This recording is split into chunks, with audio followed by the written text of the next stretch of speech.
அமைச்சர் செந்தில் பாலாஜியின் நீதிமன்ற காவலை 15வது முறையாக நீட்டித்து சென்னை முதன்மை அமர்வு நீதிமன்றம் உத்தரவு பிறப்பித்துள்ளது.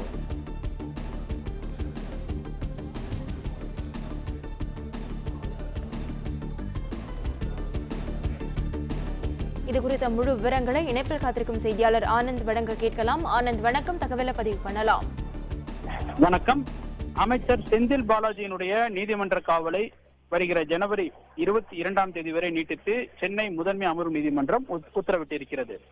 சட்டவிரோத பண பரிமாற்ற தடை சட்ட வழக்கில் அமலாக்கத்துறையால் கடந்த ஆண்டு ஜூன் மாதம் 14ஆம் தேதி கைது செய்யப்பட்ட அமைச்சர் செந்தில் பாலாஜி தற்பொழுது நீதிமன்ற காவலில் புழல் சிறையில் அடைக்கப்பட்டிருக்கிறார். இந்த நிலையில் அவருக்கு எதிராக கடந்த ஆகஸ்ட் மாதம் 12ஆம் தேதி சென்னை முதன்மை அமர்வு நீதிமன்றத்தில் சுமார் 3000 பக்கங்களை கொண்ட குற்றப்பத்திரிகை மற்றும் ஆவணங்களை அமலாக்கத்துறை தாக்கல் செய்தது.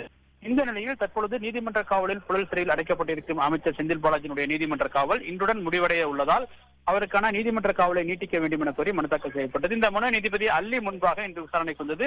அப்பொழுது அமைச்சர் செந்தில் பாலாஜியினுடைய நீதிமன்ற காவலை வருகிற ஜனவரி 22ஆம் தேதி வரை நீட்டித்து நீதிபதி அல்லி உத்தரவிட்டிருக்கிறார். இதன் மூலமாக 15வது முறையாக அவரது நீதிமன்ற காவல் நீட்டிக்கப்பட்டிருக்கிறது. இந்த நிலையில் அமைச்சர் செந்தில் பாலாஜியினுடைய ஜாமீன் கோரிய இந்த வழக்கில் அவர் ஜாமீன் கோரிய மனு மீதான தீர்ப்பை முதன்மை அமர்வு நீதிமன்றம் நாளை வழங்க உள்ளது என்பது குறிப்பிடத்தக்கது.